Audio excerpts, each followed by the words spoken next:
वालेकुम, आवाज आ रही है आपको?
वालेकुम, आपको आवाज आ रही है मेरी?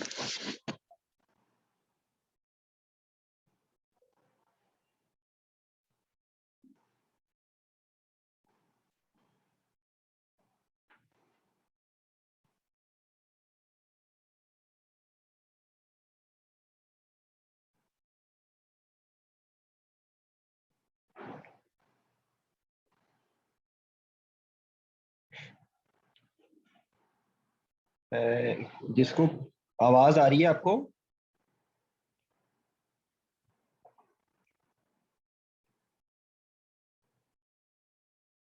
अच्छा, अब जब तक बाकी लोग जमा होते हैं, आप आबिद, आप रेजिडेंट हैं? अस्सलाम वालेकुम जी वालेकुम जी। अस्सलाम। जी, आप कौन से रेजिडेंट हैं आबिद?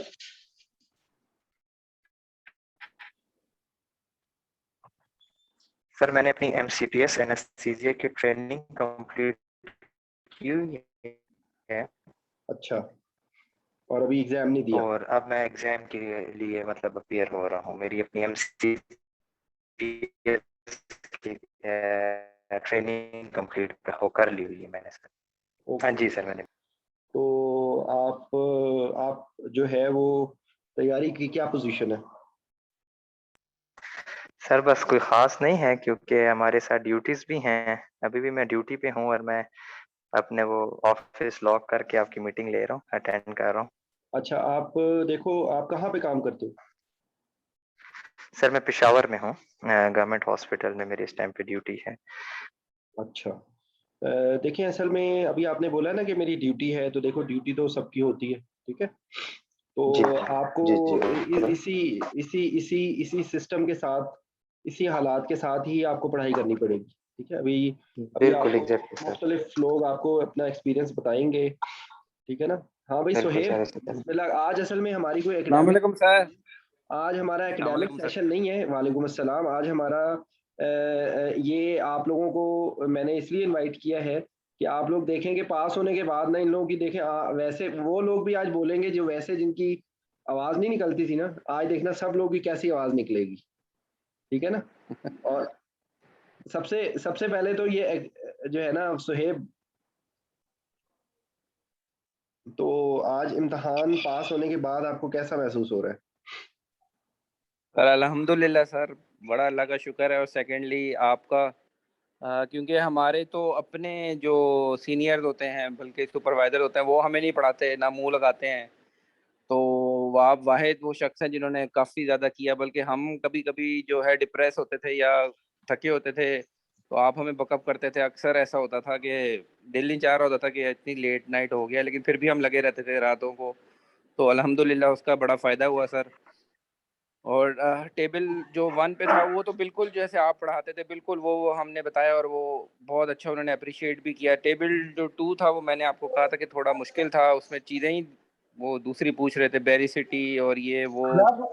खैर ठीक है। वो भी अल्हम्दुलिल्लाह पास कर दिया उन्होंने। जी सर।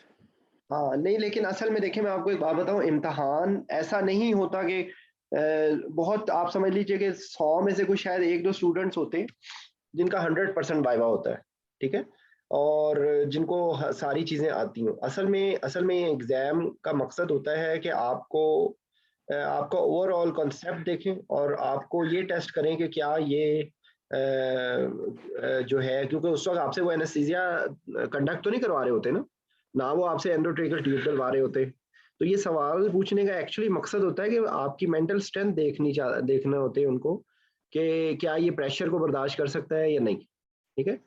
तो ये बात है। दूसरी बात ये कि क्योंकि असल में होता ये है आमतौर पे कि हम लोगों की जितनी, सब लोग इसी सिस्टम की पैदावार है, मैं भी इसी सिस्टम की पैदावार हूँ। हम लोगों को पता होता है कि मतलब मुझे पता है कि ड्यूरिंग रेजिडेंसी किसका कितना पढ़ाई की तरफ रुझान होता है, ठीक है। सब लोग कार्रवाई कर रहे होते हैं, टाइम गुजार रहे होते हैं, और एमसीपीएस इस हिसाब से ना एक्चुअली देखें, अब आप लोगों ने इम्तहान पास कर लिया है, आप लोगों को मैं ये बात बताऊंगा कि एक्चुअली एमसीपीएस का सिस्टम जो है वो सीपीएसपी को बहुत शदीद ज़रूरत है कि वो उसको रिवीजन करे, ठीक है। बहुत सारे मुल्क ऐसे हैं कि जहाँ पर दो किस्म की डिग्रीज होती हैं, एक ही कॉलेज की या एक ही यूनिवर्सिटी की, तो उसके अंदर कंटिन्यूशन होती है। जैसे कोई देखे ना एमफिल करता है तो एमफिल के बाद पीएचडी करता है, ठीक है। तो एमसीपीएस का कोई सिस्टम इनको बनाना चाहिए कि अगर मिसाल के तौर पे एमसीपीएस कोई बंदा कर रहा है तो उसको कोई एग्जामिशन दें, उसको उसकी ट्रेनिंग के अंदर कोई है दे। अब ये तो इन्होंने अजीबोगरीब सिस्टम किया है कि एमसीपीएस एक बंदे ने पास कर लिया है ना, उसको एफसीपीएस पार्ट 1 की एग्जामिशन है ना उसको आईएमएम की एग्जामिशन है, उसको कोई भी एग्जामिशन नहीं है। तो ये डजंट मेक सेंस। तो ये गलत सिस्टम है। ये मतलब लाइक है कि, और एक आप लोगों के लिए जो एक बहुत बड़ी प्रॉब्लम है कि आप लोगों का कोई एंट्री एग्जाम नहीं है, ठीक है। कोई एंट्री एग्जाम होना चाहिए, कोई सिस्टम होना चाहिए, तब इस चीज को मतलब लाइक आप कर सकते हैं। क्योंकि होता ये है कि लोगों को ये, अच्छा आप एक ईमानदारी से मुझे बात बताना सुहेब, कि आप लोगों को मतलब लाइक है कि आप कैसे डिफरेंशिएट कर सकते हैं कि एमसीपीएस में एनेस्थीसिया की कौन सी बात उन्होंने आपसे नहीं पूछी? आप मुझे सिर्फ इस बात का जवाब दें। कोई ऐसा आप सर सारा कुछ पूछा है, एनेस्थीसिया मशीन, कनस्तर, उसके सोडा लाइम और इमरजेंसी सारी, और आपने जो करवाया था पेनिट्रेटिंग आई इंजरी वो भी हमारी आई, और स्पेशली उन्होंने जो है ना, जो आपने बताया था कि इंट्यूबेट या सॉरी मास वेंटिलेशन पे आई स्वेलिंग हुई होती है तो आप मास से उसको इंजरी कर सकते हो, ये मैंने बताया तो वो बड़े खुश हुए। तो नहीं, मतलब मेरे कहने का तो मतलब ये है कि एनेस्थीसिया का कोई एस्पेक्ट नहीं होता कि जो जी जो सॉरी अनम्यूट हो गए आप। एनेस्थीसिया का कोई ऐसा एस्पेक्ट नहीं होता कि जो एमसीपीएस में ना पूछा जाए और एफसीपीएस में पूछा जाए। यानी कि कोई, जिसको कहते हैं ना वो देसी जबान में, कोई डिस्टिंक्शन पॉइंट नहीं है, कोई लक्ष्मण रेखा नहीं है कि आप डिवाइड कर सकें कि एफसीपीएस क्या है और एमसीपीएस क्या है, ठीक है। वही टॉपिक्स हैं, वही चीजें। तो प्लीज ये जो लोग, आप लोग जूनियर जो अभी इम्तहान देने के लिए तैयारी कर रहे हैं, और जो, तो एक तो अपने आप को डिफरेंशिएशन से बाहर निकालें, ठीक है। डिफरेंशिएशन से बाहर निकालें, एक बात। दूसरी बात मैं आपको शेयर करना चाहूंगा, ये वो भी, इसका भी एविडेंस ये लोग ही देंगे कि इस दफा अनरियलिस्टिक टाइम मिला है वाईवे की तैयारी करने का। इतना टाइम मेरे ख्याल से सीपीएसपी की पिछली 50 साल की हिस्ट्री में किसी को वाईवे की तैयारी करने के लिए इतना टाइम नहीं मिला होगा रिटर्न के पास करने के बाद, ठीक है। तो दैट इज अनयूजुअल। किसी का फर्स्ट अटेम्प्ट में जब रिटर्न पास होता है उसके बाद आमतौर पे एक हफ्ते के अंदर अंदर वाइवा हो जाता है, 10 दिन के अंदर अंदर वाइवा हो जाता है। तो इतना टाइम कभी भी नहीं मिला। तो आप मुझे सिर्फ इस बात का जवाब दें, आप सब लोगों से क्वेश्चन है, कोई एक बंदा रिप्रेजेंट करके ये बताएगा। अब हमें अगला अगला कोई और वॉलंटियर करके जवाब दे कि अगर आप लोगों का एक हफ्ते के बाद वाइवा होता रिटर्न के, आप मुझे बताएंगे where would you have fallen, आप लोगों की तैयारी होती? जी मुझे एक गलत फहमी थी कि एनेस्थीसिया में कार्डियक सर्जरी इन्वॉल्व नहीं होती, ठीक है, और यकीन करें कि वो बहुत बड़ी गलत फहमी।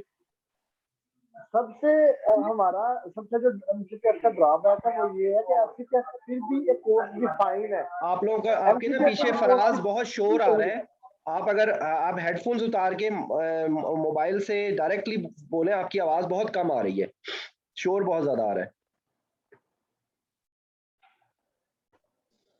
अस्सलाम वालेकुम। मेरे आई थिंक मेरी अभी आवाज क्लियर होगी। मैं कह रहा हूँ कि एमसीपीएस का कोर्स, कोई कोर्स डिफाइंड नहीं है। इवन कि एफसीपीएस का कोर्स डिफाइंड है, हमारा तो कुछ डिफाइन ही नहीं है। जो एफसीपीएस का कोर्स है वो सेम हमारा कोर्स है। नहीं, मुझे एफसीपीएस का भी गलतफहमी थी। मैं आपको यहाँ पे करेक्ट कर दूं कि एफसीपीएस का भी कोई डिफाइन कोर्स नहीं है, और एक्चुअली डिफाइन कोर्स होना भी नहीं चाहिए।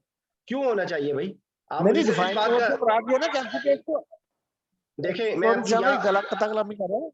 हाँ, मेरा नहीं, कहने का मकसद ये मैं है कि आपका एक एफसीपीएस वालों को कॉन्सेप्ट, तो पता ना, मैं उन्होंने सब कुछ करना है, आपका आपके मैं ना इसी उनका सब मौके कुछ पे ही आएगा। सब लोगों के लिए एक मैसेज मैं क्लियर करना चाहता हूँ कि देखें, जो पोस्ट ग्रेजुएशन होती है ना, ये कोई मामे जी का घर नहीं है कि मुंह उठाया और मुंह उठा के चले गए मामे जी के घर।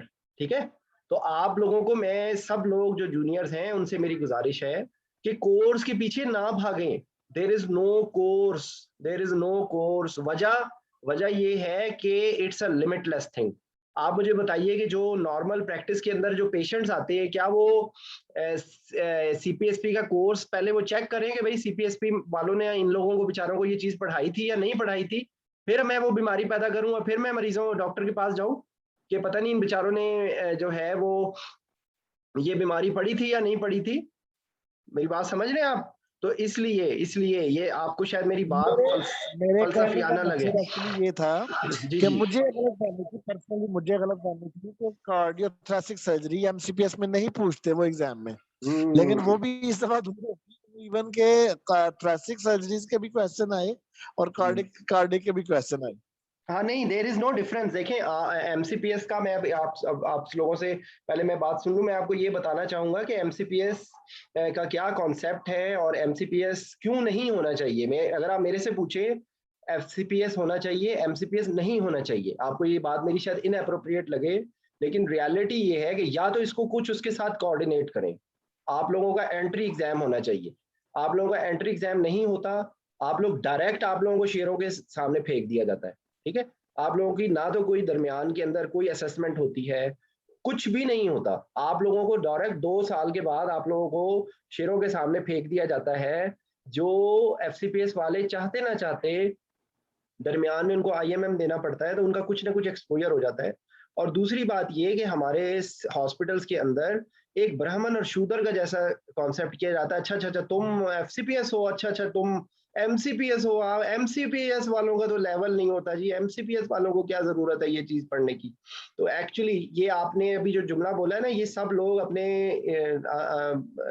आपको, अपने आप को क्लियर कर लें कि ये आप लोगों के आसपास के वो लोग कि जो आपको डिफरेंशिएट करने की कोशिश करें कि आप एमसीपीएस कर रहे हो और मैं एफसीपीएस कर रहा हूं, तो तुमको ये पढ़ने की जरूरत नहीं है। या आपसे एक जुमला बोला जाए, एमसीपीएस में ये लेवल नहीं होता, ये जुमला बोला जाता है। तो ये आप अपने दिमाग से ये बात निकाल दें। ठीक है? एक बात और मैं आप लोगों को इस वक्त बीच में गवाह बना के ये कहना चाहता हूं कि देखें, रिटर्न, एमसीक्यूज, वाइवा कॉन्सेप्ट पे पास होता है। अगर आप लोगों का कॉन्सेप्ट नहीं है और आप लोगों ने किसी तरीके से तुक्के से एमसीक्यूज पास कर लिए, आप वाइवे में नहीं पास होते। मैं आपको दावे से चैलेंज करके ये बात कहता हूँ कि बहुत सारे लोग एमसीक्यूज को रट्टे मार के बगैर उन चीजों को समझे हुए वो पास कर लेते हैं। यहाँ पे तो मैदान अमल होता है। यहाँ पे तो कोई एक, अच्छा, ये इस बात का भी जवाब दो कोई, कि कोई लफ्ज आप मुंह से बोलें, ऐसा होगा कि वो उसके बारे में ना पूछे? जी आयशा, आप बोलो। शाबाश। अब जल्दी जल्दी जिन जिन लोगों ने इम्तहान अभी पास किया है वो लोग हाथ खड़ा करें, मैं सब लोगों को मौका देता हूँ। आयशा, आप इस सवाल का जी जवाब सर, दो उन्होंने कि ऐसा हुआ बिल्कुल कि ऐसा कोई ही आपने था बोला कि और उसकी काउंटर क्वेश्चन ना पूछो? नहीं, ऐसा नहीं हुआ। जो भी हम बात करते थे वो फौरन से उसका कहते थे कि अच्छा ये आपने बात की, इसको प्रूफ करें। अब जैसे ही पीरियड्स में क्वेश्चन किया था इन्होंने मुझसे, टॉक्स में इस तरह से हुआ था कि जब मैंने ये फिक्स कार्डिक आउटपुट और इस तरह से ये अल्टर फिजियोलॉजिकल एनाटॉमिकल रिस्पॉन्सेज की बात की और उसमें फिर आगे मैंने फिक्स कार्डिक आउटपुट का कहा, तो उन्होंने मुझे इस पे क्रॉस क्वेश्चन किया कि फिक्स कार्डिक आउटपुट को आप एक्सप्लेन भी करें। हाँ, ठीक है। तो अगर अगर आपको एमसीक्यूज पढ़ते हुए अच्छा, मेरे भाई, इसमें निशान भाई एक चीज ऐड करूंगा मैं। जी जी, सॉरी, माफी चाहता हूँ। अच्छा, इस तरह था कि मैं बेशक वाइवे की तैयारी में ग्रुप में पार्टिसिपेट नहीं करता था, लेकिन जो आप लेक्चर बाद में ऑडियो ग्रुप में सेंड करते थे वो मैं सुनता था। एक चीज आपने आपने उसमें ऑडियो में कही हुई थी कि आप की के पीछे ना भागें। एक्चुअली मैं, पता हो सकता मैं गलत हूँ, लेकिन 2 दफा वाइवा देने के बाद मेरा तो यही भाई एक्सपीरियंस हुआ है कि उन्होंने जो उनके की में वर्ड है वो सुनेंगे तो वो आगे चलेंगे, वरना वो आगे चलते नहीं, आपको नेक्स्ट क्वेश्चन तक भी नहीं लेके जाते, वो आपको उसी पे घुमाते रहते हैं। नहीं वो वो एक्चुअली घुमा के उस पे ले आते हैं, नहीं घुमा के मेरा वापस उसी पे ले आते हैं। मैं आपको एक बात बताता हूँ। आप इस वर्ड को मेरे रीफ्रेज में कर रहा हूँ कि की का आप की को अपने दिमाग से निकाल दें। मैं ये नहीं कह रहा हूँ कि आपको कॉन्सेप्ट क्लियर होना चाहिए। जब आपका कॉन्सेप्ट क्लियर होगा तो आप वही बातें करेंगे जो उनकी की में लिखी होगी। ये दोनों चीजें ना वाइस वर्सा है, ये दोनों चीजें वाइस वर्सा है। उनकी की के अंदर कोई ऐसी चीज नहीं लिखी होगी जो जरूरी ना हो, ये याद रखें बात। आप क्या समझ रहे हैं कि उन्होंने की के अंदर कोई ऐसी चीज लिखी होगी जो कि इनएप्रोप्रिएट होगी? नहीं, ठीक है। मतलब आपकी बात सही है, मैं आपकी बात को एंडोर्स कर रहा हूँ। की बातें जब तक आप नहीं बोलेंगे वो आगे नहीं चलेंगे, वाकई में नहीं चलेंगे। लेकिन मतलब ये है कि आप की के पीछे ना भागें इस तरीके से, आप अपने कॉन्सेप्ट को क्लियर करें, क्योंकि ये आपको नहीं पता कि उन्होंने क्या लिखा है। ये आपके जिम्मे वो चीज है कि आपने एक चीज जो पढ़ रहे हैं उसकी आपको समझ हो। आपको उसकी जब समझ होगी तो then you will be able to answer the question. जी नुसरत बाजी आप बताइए। आप अब तो नुसरत आज ने सर एक दो जगह पे ऐसा भी हुआ कि वो जो पूछना चाहते थे वो सवाल उस तरह से नहीं होता था कि मतलब हम उसको फौरन से पिक करें और फिर उसको टू द पॉइंट जवाब दें। जैसे ये चीज थायराइड में हुई है हमारे साथ, और मैं अगर कहूँ कि सपोज मेरी अपनी इंडिविजुअल मिस्टेक है तो नहीं, मैंने जिस से वो सवाल के बारे में बात की उन्होंने वही आंसर दिए जो मैंने किया। एक्चुअली उसमें वो पूछना चाह रहा था लैरिंजियोस्पेज्म के बारे में, लेकिन वो जी स्टार्ट सर, कहाँ से सेम मेरे करा साथ हुआ है, उन्होंने। सेम। हाँ, क्योंकि उसने क्लूज दिए। फिर जब उन्होंने कहा कि चेस्ट में क्रैप्स आने शुरू हो गए और वो, तो मैंने कहा सर लैरिंजियोस्पेज्म, ठीक है अब ट्रीट कर। उसमें सर बेल बज गई और दूसरा कैंडिडेट आ गया, लेकिन मैंने आंसर पूरा किया। मैंने कहा सर मैं ये दूंगी, फिर मैं उठी हूँ। क्यों? वहां पर सर एग्जामिनर की गलती थी, वो हमें सवाल ना समझा पाया था, ना वो सवाल उस तरीके से हमसे कर रहा था कि हम उससे पिक करें कि जी हमसे पूछना क्या चाह रहा है। अच्छा, ये मैं इस सवाल का जी जवाब सर, मैं आपको कॉमन इन कॉजेज पर्सन गए थे, यानी कि इस हीमाटोमा इस वगैरह। क्वेश्चन का मैं आंसर आपको ना इन पर्सन भी बता चुका हूँ कि आप अगर एयरवे ब्रीदिंग सर्कुलेशन की अप्रोच से आंसर नहीं करेंगे ना तो आप फंस जाएंगे। ठीक है, आपने भी और सारा ने भी आंसर के अंदर पहले सर्जिकल कॉजेज का बता दिया है।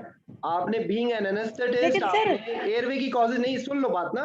आपने अगर वो कॉज हाँ, नहीं बताओगी कि जो पहले है वो आपसे नहीं, वो आपको पास करेंगे ना। आपने दूसरे की बातें बता दी, आपने अपनी बात बताई नहीं।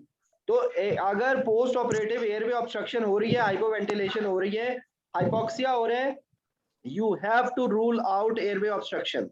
तो एयरवे ऑब्स्ट्रक्शन के लिए जो सबसे पहली जो चीज आपने बोलनी है वो लेरिंगोस्पेज़म ही है ना। तो अगर आप ये, अब आप इसको चाहे जिस तरह मर्जी ले आए कि वो पूछना चाह रहे थे, तो वो गलत नहीं पूछना चाह रहे थे। वो एबीसी के अंदर सबसे शुरू में पहली बात ही यही आती है। मेरी बात समझ आई है आपको? निशान भाई एक क्वेश्चन मेरा भी था इस तरह का, परसों जो वाइवा हुआ ना कल, उसमें बायर्स ब्लॉक का एक क्वेश्चन था, लेकिन एक्चुअली वो क्वेश्चन क्या था, उन्होंने जो सिनेरियो दिया उसने कहा जी यंग मेल है, एक्सीडेंट आरटीए हुआ है और फोर आर्म की क्रश इंजरी है उसकी। अब क्रश इंजरी में मैं उनको, मुझे अगर ये एनेस्थीसिया का ऑप्शन था, मैं कहा जी ये है जो ब्लॉक्स हैं सुप्राक्लेविकुलर है, इंफ्राक्लेविकुलर या जीए है, ठीक है। उसने कहा नहीं, और मुझे एंड पे उसने कहा जी बायर ब्लॉक की तरफ नहीं जाओगे, तो मैंने उसको स्ट्रेट फॉरवर्ड ये कहा, मैं नहीं जाऊंगा, क्रश इंजरी है, उसकी सारी वेसल्स डैमेज हुई हैं। कहता नहीं बेशक क्रश इंजरी, आप बायर ब्लॉक की तरफ जाओगे। अब इस तरह ये का मेरे साथ भी क्वेश्चन यही में हुआ, सेम यही हुआ। अब इस तरह के क्वेश्चन में आप जब क्रश इंजरी आपको कह रहा है कि आप क्रश इंजरी, या तो सिंपल कहता है कि ये बोन्स टूटी हुई हैं तो हम बायर ब्लॉक की तरफ जाते। अब क्रश इंजरी में हम किस तरह माइंड में जाएगा कि जी वो बायर ब्लॉक की तरफ जा रहा है सारा। नहीं, ये बात नहीं है इसका। मैं आपको इसको भी मैं आपको एक्सप्लेन कर देता हूँ कि देखें, होता ये है कि वो आपसे ऑप्शंस पूछ रहे हैं, तो आप जब तक उनको सारे ऑप्शंस नहीं बताएंगे ना, वो आपका आंसर मुकम्मल नहीं होगा। ठीक है, बायर्स ब्लॉक की अगर आप वैसे बात नहीं, ऑप्शन बायर ब्लॉक के अलावा बाकी सारे बता दिए थे। बायर ब्लॉक तो हमारा सर ऑप्शन बनता ही नहीं था क्योंकि क्रश इंजरी थी। लेकिन सर बात सुने, अगर सिनेरियो के हिसाब से हम बताएंगे ना अपनी प्रायोरिटीज, जैसे सर वो मुझे बता रहे हैं कि पेशेंट है 25% उसका ईएफ है, ठीक है, और उसका जो है तो वो एम्पुटेशन करवाना है, ठीक है, आप मुझे बताएं कि आपका चॉइस ऑफ एनेस्थीसिया क्या होगा। अब सर क्या मैं उसमें सारा बता देती, मैंने उसमें स्ट्रेट फॉरवर्ड जो उस जगह का था रीजनल ब्लॉक, क्यों जी इतना 25% ईएफ है, मैं ना जीए के ऑप्शन पे जाऊंगी ना मैं जो है तो स्पाइनल के ऑप्शन पे जाऊंगी। तो सर फिर वही है ना कि सिनेरियो के हिसाब से हमें अपनी प्रायोरिटीज बतानी थी, हमें जो पेशेंट के लिए बेनिफिट वर्सेस रिस्क जो है तो वो बेहतर था, हम वो बता रहे थे। अच्छा, मुझे एक बात बताएं कि 25% इंजेक्शन फ्रैक्शन वाली में लोकल एनेस्थीसिया बिल्कुल जो आप ब्लॉक बता रही हैं वो बिल्कुल सेफ होगा? सर देखें, वो एक्चुअली उनके सवाल से सिनेरियो से साफ पता चल गया था कि वो मुझसे सुनना यही चाह रहे हैं, बिकॉज मुझे पूरा सिनेरियो याद नहीं है, लेकिन उन्होंने जो कॉम्प्लिकेशंस बताई नहीं, वो असल इसी तरह में की बताई कि असल जी में असल में मेरी देखें, प्रायोरिटी ये होगी। मैं आपको एक जी बात बताता हूँ। असल में मैं आप लोग सही कह रहे हैं, मैं आपकी बात से एग्री कर रहा हूँ, लेकिन चक्कर ये होता है कि क्लिनिकल प्रैक्टिस में भी आपके पास तमाम ऑप्शंस का आउटलुक होना चाहिए। ठीक है, तमाम ऑप्शंस का आउटलुक होना चाहिए। अगर आपको तमाम ऑप्शंस और ऑप्शन से रिलेटेड प्रॉब्लम्स का पता नहीं होगा तो आप कहीं ना कहीं फंस जाएंगे। ठीक है, ये मैं आपको बता रहा हूँ। तो वो जो जाहिर बात है, उन्होंने एग्जाम के अंदर अगर मिसाल के तौर पे अपर लिम्ब की सर्जरी है तो उसके अंदर एक ऑप्शन तो मौजूद है ना बायर्स ब्लॉक का, फॉर एग्जांपल। ठीक है, तो क्रश इंजरी मुझे बताया, उन्होंने बताया था आपको कि क्रश इंजरी अपर लिम्ब में है कि लोअर लिम्ब में? अगर क्रश इंजरी अपर लिम्ब में नहीं है तो बायर ब्लॉक लगाने में कोई मसला नहीं। क्रश इंजरी जो है वो मैंने सर ये क्लियर बताया था कि 4 आर्म की क्रश इंजरी है, ये क्लियर बताया था कि 4 आर्म की क्रश इंजरी है, यंग फीमेल है, ओपन मेल है, कोमॉर्बिडिटीज नहीं है, तो किधर जाओगे? चले लेकिन ये शायद वो एलैबोरेट करना चाहिए था कि वेसल या नर्व इंजरी वगैरह नहीं है, उन्होंने वो नहीं किया, ये बात हो सकती है। चले नहीं सर, बहरहाल एक्चुअली जब क्रश इंजरी है तो क्रश इंजरी सारी बात है, क्रश इंजरी में तो सारी वेसल्स आपकी वो सारी डैमेज हुई होती हैं, मसल सारा डैमेज हुआ होता है। ठीक है, वो तो उसमें तो एलैबोरेट करने की कोई इसमें जरूरत नहीं थी उसकी। चलें, बहरहाल बाकी लोग और कुछ कहना चाहते हैं? समरा, आपका क्या, आपकी क्या अस्सलाम वालेकुम सर। इस वक्त क्या फीलिंग्स हैं? What are you thinking? कैसा रहा आपका ओवरऑल ये चंद महीनों का एक्सपीरियंस? ओवरऑल सर बहुत अच्छा रहा। अभी तो कोई फीलिंग ही नहीं आ रही कि मतलब अब ऐसा लग रहा है सब खाली खाली है, क्या करना है आगे। मतलब अभी बिल्कुल ना वो हुआ है कि अब जो है मुझे, वो मैं मतलब इस उस मौके वक्त पे इतना स्ट्रेस, इसी बात इतना पे ना उस वक्त का मैं, स्ट्रेस। ये जो आपने बात की है ना कि अभी खाली खाली है, तो मुझे ना मेरा जब एफसीपीएस पास नहीं हो रहा था ना मेरा, तो 2 साल लगे थे, मेरा थर्ड अटेम्प्ट में मेरा वाइवा पास हुआ था। तो उस वक्त ना मुझे एक दिन मैं सो के उठा ना तो मुझे ये भूल ही गया कि ना मेरा इम्तहान पास हो गया है। तो मैं ना किताबों के बारे में सोचने लगा, तो फिर मुझे याद आया कि नहीं नहीं, अब तो मेरा इम्तहान पास हो गया। लिटरली सर, लिटरली ऐसे ही हो रहा है कि अब मतलब इतना पढ़ रहे थे और एकदम से ऐसा लग रहा है कि कुछ है ही नहीं करने को। टाइम को कैसे जो नहीं, है सुबह वो जब रिजल्ट आया था ना तब तो दिल कर रहा था कि बंदा डांस करे, बंदा छलांगे लगाए, बंदा कूदे। तो उसके बाद को 2 या 3 घंटे की एक्साइटमेंट के बाद ना अब फिर बंदा बैठ जाता है, बंदा यार हुन की करिए। अच्छा अच्छा, किसी को रोना आया था भाई? मैं तो देखें क्या है कि मैंने आपको बताया ना, मैं तो तीसरी दफा में पास हुआ था। फिर रोना आया था, रोया था, मैं खुद मेरे पर्सनली रोया था। मेरे साथ तो ना मेरा जूनियर था, 4 साल पुरानी जूनियर, ठीक है, और मैं उसके गले लग के रोना शुरू हो गया, क्योंकि मैं इतना सफर कर चुका था पिछले 2 साल में। मैंने तो बहुत कुछ सफर किया था, खैर। चले, एनीवेज, अब आप लोगों को हंसी आएगी, ये वक्त याद आएगा, ठीक है, and you will enjoy this time and you will recall this time, ठीक है। और बाकी जी जो सर। जूनियर्स हैं उन लोगों से मेरी रिक्वेस्ट है कि देखें, 2-3 चीज़ों में अपनी अमेंडमेंट करें। एक तो ये कि ये एमसीपीएस एफसीपीएस के दरमियान का जो डिफरेंशिएशन है उसको ख़त्म करें। आप रिटर्न एमसीक्यूज वाइवे की जो डिफरेंशिएशन है इसको ख़त्म करें, ठीक है, क्योंकि इनमें कोई डिफरेंस नहीं है। अगर आपको एक चीज़ का कॉन्सेप्ट क्लियर नहीं है तो नो मैटर आपका अगर रिटर्न पास हो भी गया किसी तरीके से, तो आप वाइवे में नहीं पास हो, ठीक है।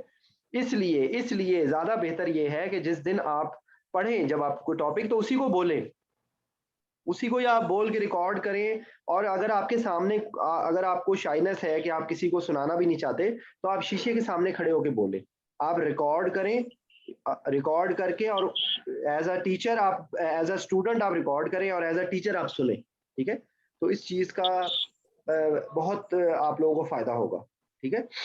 तो जे कुमार जो है ना वो वाइवे में नहीं हो सका पास। अच्छा, और कौन कौन वाइवे पास हुआ? इरम, तनवीर, आप कुछ बोलना चाहेंगी?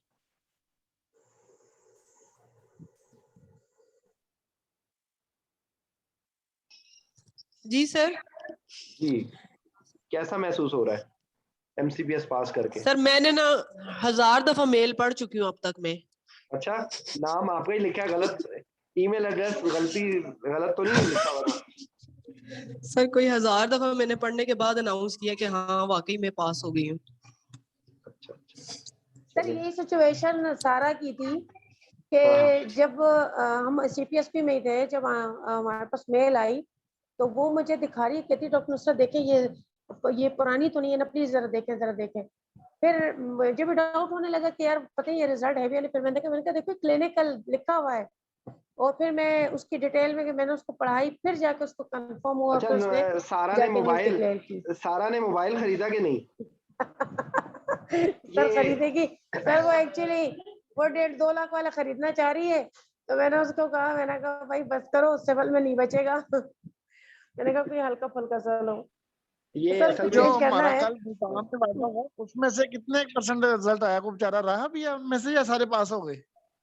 नहीं, तकरीबन हर दिन जो है तो 3 बंदे तो फेल हुए ही हैं। एवरेज जो है ना 5 बंदे, जैसे अगर 8 बंदों में से 5 पास हुए, 3 फेल हुए हैं। ये तकरीबन मेरे पास जो 3 दिन वाइवा रहा आया है, जो मेरे जानने वाले लोग थे उनमें से 3 बंदे फेल होते रहे।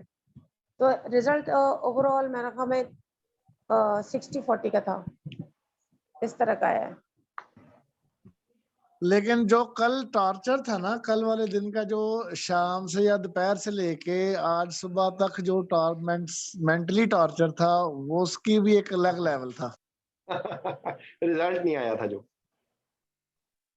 बिल्कुल सर। आपके कितने आवर्स के बाद आया रिजल्ट? मैडम हमारा तो अगले आज दिन सुबह सुबह 10 में बजे आया, अगले दिन आया जाके। अच्छा, ये तो वाकई जुल्म हुआ आप लोगों के साथ। देखा ना, नुसरत ने अभी अपना रिजल्ट आने के जुल्म फौरन बाद ही उन लोगों को भूल गई कि जिनका अभी रिजल्ट नहीं आया था। ठीक है, नहीं सर, मैं एक्सपेक्ट नहीं कर रही थी कि सीपीएसबी वाले इतनी देर से रिजल्ट डिक्लेयर कर सकते हैं। बिकॉज मैं आपको बताऊं, मेरे मोबाइल पे जो है तो ई पोर्टल नहीं खुल रहा था, तो मैं वहीं पर सीपीएसबी में थी, तो मैं आईटी डिपार्टमेंट में गई। तो मुझे अगर सच पूछा ना तो मुझे उधर पता चल गया था रिजल्ट अपना, लेकिन मैं फिर भी श्योर नहीं थी। मैंने कहा नहीं, जो है तो अभी नहीं। तो फिर उन्होंने वहीं से फोन किया, ये जो हमारे शरीफ साहब है, कौन है जो, उन्होंने कहा कि नहीं रिजल्ट मैं शाम तक दूंगा। उन्होंने स्पीकर आना था, हमने सुन लिया। फिर भी हम सीपीएसपी में बैठे रहे, देखा तो तकरीबन कोई 4:45 बजे उन्होंने रिजल्ट डिक्लेयर कर दिया। तो फिर जब कंफर्म हुआ तो सर फिर, लेकिन पता नहीं क्यों सर वो मेहनत कर करके इतनी थकन हो गई थी ना कि वो सेलिब्रेशन नहीं कर सके। शायद मेरे साथ ये हुआ। बस ये अल्हम्दुलिल्लाह का बड़ा शुक्र अदा किया, अल्हम्दुलिल्लाह। चलें, आप ये देखें कि इस खुशी को नहीं हम बर्दाश्त कर पा रहे, तो जब अगर हमारा नामा एमाल हमारा राइट साइड पे दिया जाएगा, उस टाइम पे जो खुशी होगी वो कैसी खुशी होगी। ठीक है ना, और वो अल्लाह हमें सर माशाल्लाह तबलीग अच्छी कर लेंदे हो, अभी काम अच्छा करया करो। Sorry joke. बिल्कुल सही, बिल्कुल सही। तो अच्छा आप मेरी आप लोगों से अच्छा सर, ये अभी जी हाँ सर, आगे क्या प्रोग्राम है ये मैं पूछना चाह रही हूँ। आगे का प्रोग्राम में जान छुड़ाना चाह रहे हैं? नहीं, मैं नहीं जान छुड़ाना चाह रहा। अच्छा, मैं एमसीपीएस वालों को एक गाइडलाइन ये देना चाहता हूँ कि जिन लोगों का पास हुआ है, देखें प्लीज एमसीपीएस पे इक्तफा ना करें, क्योंकि इन नियर फ्यूचर जो मेन शहर में रहना चाहते हैं लोग, उनके लिए तो नामुमकिन है कि वो एमसीपीएस पे मेजर सिटीज में सर्वाइव कर सकेंगे। ठीक है, तो आप सब लोगों से मेरी रिक्वेस्ट है कि आप लोग एफसीपीएस करें। ठीक है, जो पंजाब में लोग रहते हैं वहां पर क्योंकि एक अजीब प्रॉब्लम शुरू कर दी है, credit goes to mister Shahbaz Sharif, जिन्होंने एमडी प्रोग्राम को एक ईवल और मैलाफाइड इंटेंशन के साथ शुरू किया, और उसका मकसद सिर्फ डॉक्टर्स की मोनोपली को तोड़ना और सीपीएसपी की मोनोपली को तोड़ना, क्योंकि सीपीएसपी उनके अंडर नहीं काम करती थी। तो इसलिए उन्होंने एक ऐसा सिस्टम शुरू किया जिसमें जो एमएसएमडी लोग कर रहे हैं उनका कसूर नहीं है, लेकिन एक्चुअली प्रॉब्लम सिर्फ ये है कि वो उसकी इंटरनेशनल रिकग्निशन नहीं है, और उनके लिए बहुत बड़ी प्रॉब्लम्स है। तो फिर भी मैं लेकिन कहूँगा कि देखें, बेशक आप लोगों को प्राइवेट सेटअप में काम करना पड़े, लेकिन एफसीपीएस की कोई रिप्लेसमेंट नहीं है। ठीक है, इंटरनेशनली भी और नेशनली भी। ठीक है, तो ये बात हो गई। दूसरी बात ये कि एफसीपीएस पार्ट 1 के रेफरेंस से मैं आप लोगों को कुछ बातें कहना चाहूँगा कि देखें एफसीपीएस पार्ट 1 है ना, वो लोग पढ़ने का जो तरीका, मैं तो आई विश कि मुझे कहीं से उन लोगों का कांटेक्ट मिले और मैं उनको हाथ जोड़ के समझाऊँ कि आप लोग खुदा के लिए ये तबाही जो आप फैला रहे हैं उसके अंदर थोड़ी सी इंप्रूवमेंट करें ताकि लोगों का बेड़ा गर्क ना हो। वो जो राली है और एसके है और आसिम शुएब है और हमारे ज़माने में एक मुराद किताब थी जिसको मैं नामुराद कहता था, ठीक है। तो ये जो किताबें होती हैं, प्रॉब्लम इसमें ये है, आप सब लोगों के सामने वही लोग पढ़ रहे होंगे और आपके जो होली गाइडेंस करने वाले लोग हैं वो आपको यही कहेंगे कि जी ये पढ़ो, इसी में से क्वेश्चन आते हैं और फिर उसके अंदर आपको बताया जाएगा कि सीपीएसपी के सीपीएसपी की में ये आंसर है। तो उसमें मैं आपको ये गुजारिश करूंगा कि देखें अगर आप लोगों को वो क्वेश्चन भी पढ़ने हैं तो आपने उनकी रीजनिंग के साथ पढ़ना है, क्योंकि वो आंसर जो है वो बेतुके होते हैं। उस क्वेश्चन का किसी का सर होता है, किसी का धड़ होता है, किसी का पैर होता है, तो वो चीजें तरतीब नहीं होती और उससे आपको नुकसान हो सकता है बहुत ज्यादा, ठीक है। तो उस तरह की तैयारी के बजाय आप लोग एटलीस्ट जो मेजर सब्जेक्ट्स हैं, फिजियोलॉजी है, फार्माकोलॉजी है, एनाटमी है, पैथोफिजियोलॉजी है, माइक्रोबायोलॉजी है, इसके लिए आप जो स्टैंडर्ड कोई जो सोर्स हो, बीआरएस है या कैपलन है या फर्स्ट एड है, वहां से आप पढ़ें, उसके एमसीक्यूज की थोड़ी सी प्रैक्टिस करें, फिर उसके बाद वो जो क्वेश्चंस हैं उनको एंड पे पढ़ें और उनको भी आप वहां पर एग्जाम के अंदर मार्क अगर आपके सामने भी लिखा हुआ आ जाए ना वही क्वेश्चन, तो वहां पर आप पहले अपनी नॉलेज पर भरोसा करें बजाय इसके ये कि आप ब्लाइंडली उसके आंसर्स को मार्क करें, ठीक है। तो और ये एफसीपीएस पार्ट 1 इतना आसान नहीं होता, उसको इतना मजाक समझेंगे तो फिर वो नहीं होगा पास। और ये जो अटेम्प्ट का कॉन्सेप्ट है ना, अटेम्प्ट, मैंने अटेम्प्ट लेनी है, अटेम्प्ट, ये अटेम्प्ट के कॉन्सेप्ट से बाहर है। आप एक ही दफा दें और ये सोच के दें कि मैंने एक ही दफा देना है और मैंने पास करना है, ये आपका मोटो होना चाहिए, ठीक है। ये मोटो नहीं होना चाहिए कि मैं अभी चलो अटेम्प्ट ले लेती हूँ। ये अटेम्प्ट वाले भी लोग होते हैं बहुत सारे, वो कहते हैं हमने ये फरवरी की अटेम्प्ट ले ली, तो इस तरह का काम ना कीजिएगा।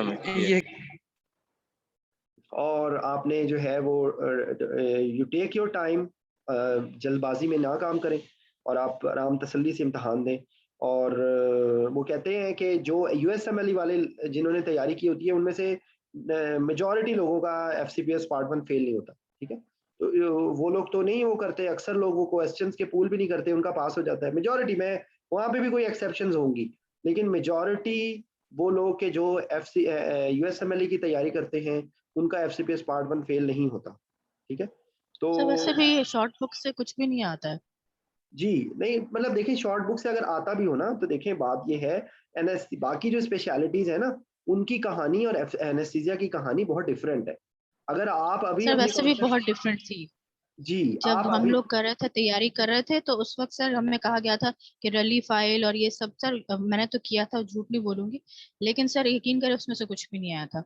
वो फिर कोर नॉलेज जो थी, जो हम उसमें बीआरएस और फर्स्ट एड वगैरह पढ़ी हुई थी, उसी में से सब कुछ आया था। बाकी किसी नॉनसेंस किताब से कुछ भी नहीं आया था। यहाँ तक कि जो राबिया अली ये लोग कर रहे होते हैं और उसमें से करना, ये करना, सब कुछ भी नहीं आया था, उसमें से कुछ भी नहीं नहीं है। देखें, चले मैं तो ये कह रहा हूँ एक लम्हे के लिए मैं ये कह रहा हूँ कि अगर उसमें से आएगा भी तो आप अपना कॉन्सेप्ट क्लियर किए बगैर ना इम्तहान दें। उसकी वजह यह है कि अगर आप इम्तहान कॉन्सेप्ट लिए बगैर करेंगी तो आप बहुत मुश्किल में पड़ेंगे, क्योंकि एनेस्थीसिया के अंदर वो चीजें कि जो आप एफसीपीएस पार्ट 1 की तैयारी में पढ़ रहे हैं वो आपका एफसीपीएस पार्ट 2 तक जान नहीं छोड़ेंगे।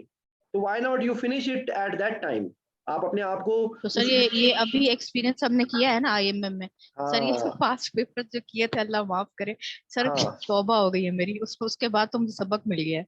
हाँ, नहीं वो असल में देखिए पास पेपर जो देखिए, मेरी एक बात सुने, क्या आप मुझे एक बात बताइए, आप अपने आप से पूछे कोई किसी के लिए ह्यूमनली पॉसिबल है कि वो जो इम्तहान देकर आया है उसके क्वेश्चंस को वो इमीडिएटली उनको उसी तरीके से रिप्रोड्यूस कर दे? मुमकिन ही नहीं है, नहीं 100%। नहीं पॉसिबल।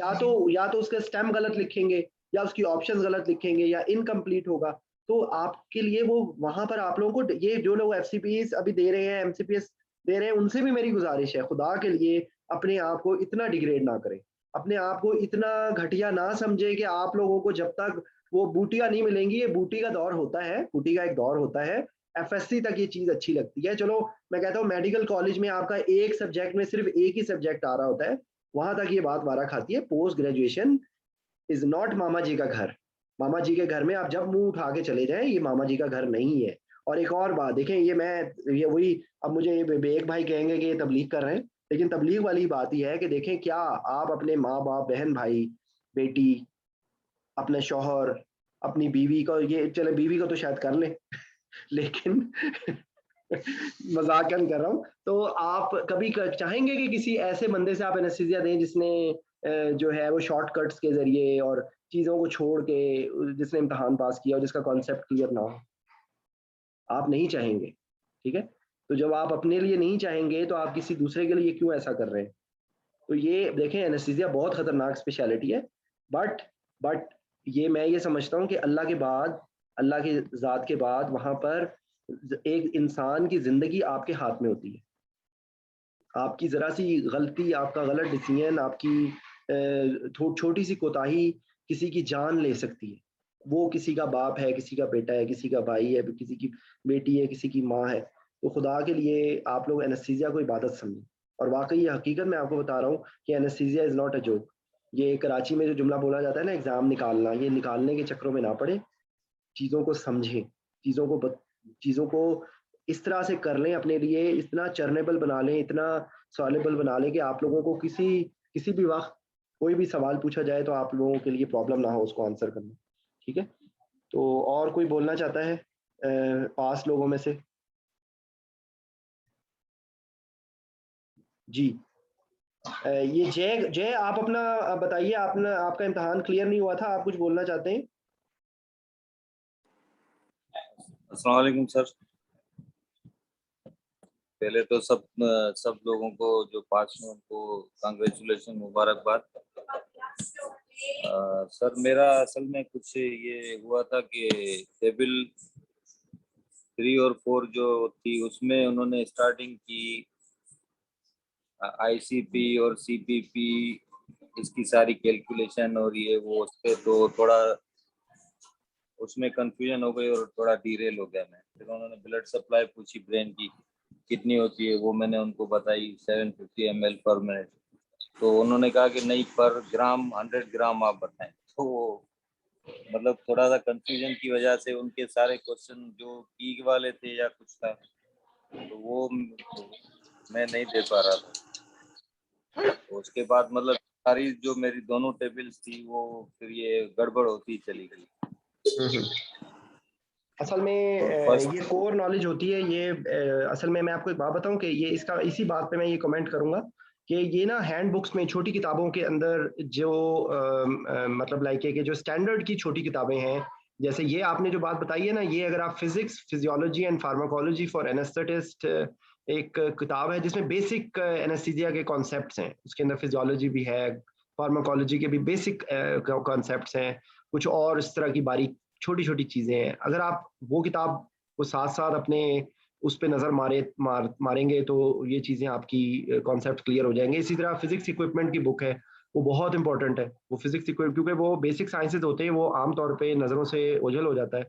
और जिस किताब की आप लोग पूजा करते हैं, अब वैसे तो अल्लाह, मैं यही दुआ करूंगा, मैं उठते बैठते दुआ करता हूँ कि हमारे एनेस्थीसिया के रेजिडेंट्स पर से इस मनहूस किताब का शर खत्म हो जाए, ताकि ये लोग स्टैंडर्ड की चीज़ें पढ़ें और स्टैंडर्ड की चीज़ों को क्वेश्चन को समझ समझ के अटेम्प्ट करें, ठीक है ना?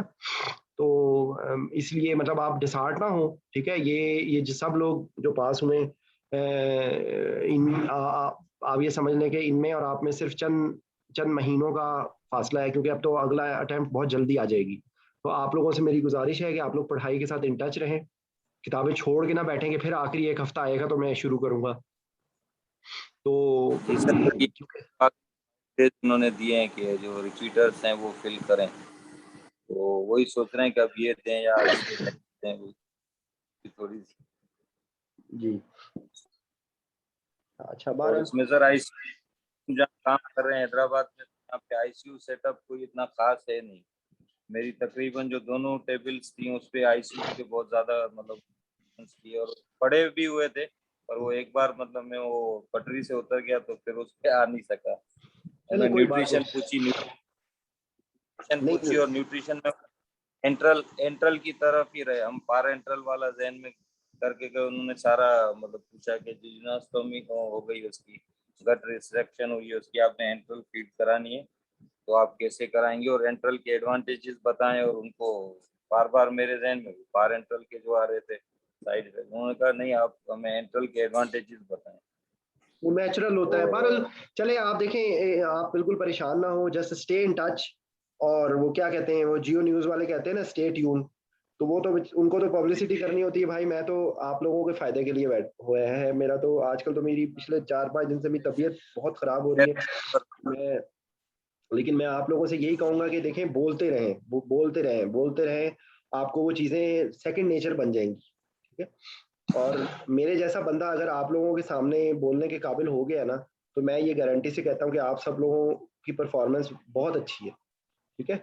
मैं तो इतना रगड़े खा के, इतना कुछ अल्लाह ने मुझे मौका दिया, इतना एक्सपोजर करके, इतने इंटरनेशनल एग्जामिनर्स को फेस करके मैं इस काबिल हूँ कि मैं आप लोगों से बैठ के बात कर रहा हूँ।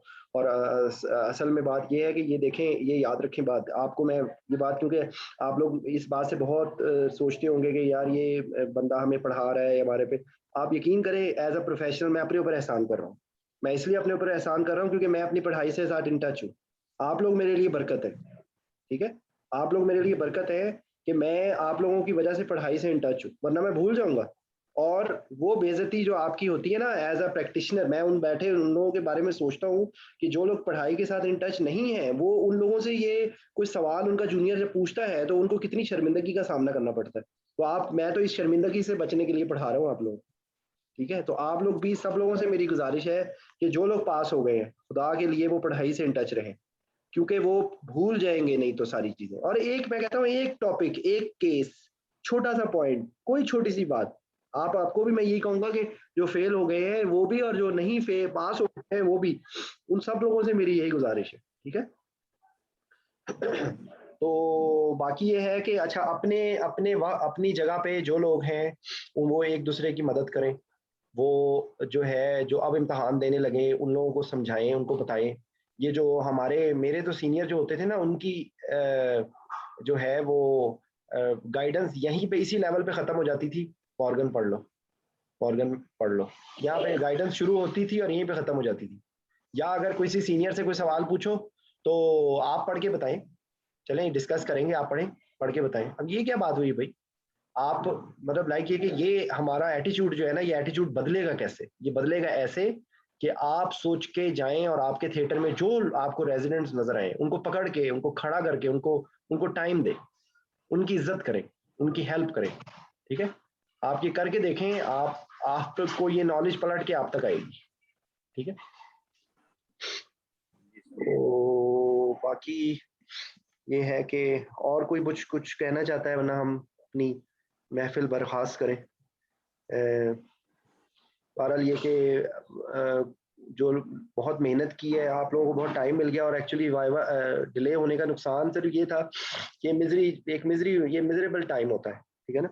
तो ये इस टाइम में इंसान को बहुत अपने नर्व्स को काबू में रखना पड़ता है, साइकोलॉजिकली बहुत डिप्रेस होता है, तो सारी फैमिली सफ़र कर रही होती है। तो ये अच्छा, अभी आप लोगों में से जिनका एग्जाम है रिटन, तो प्लीज मैं आप सब लोगों से यही कहूंगा कि आप लोग अब जितना टाइम रह गया है उस टाइम को इस तरीके से यूटिलाइज करें कि आप लोग, हाँ ये भी मैंने बतानी है बात, ये आयशा ने अच्छा याद कराया। ये आप लोग जो हैं जितने यूनिट्स हैं उनको डिवाइड करें, उनकी हाई यील्ड पॉइंट्स को रिवाइज करें।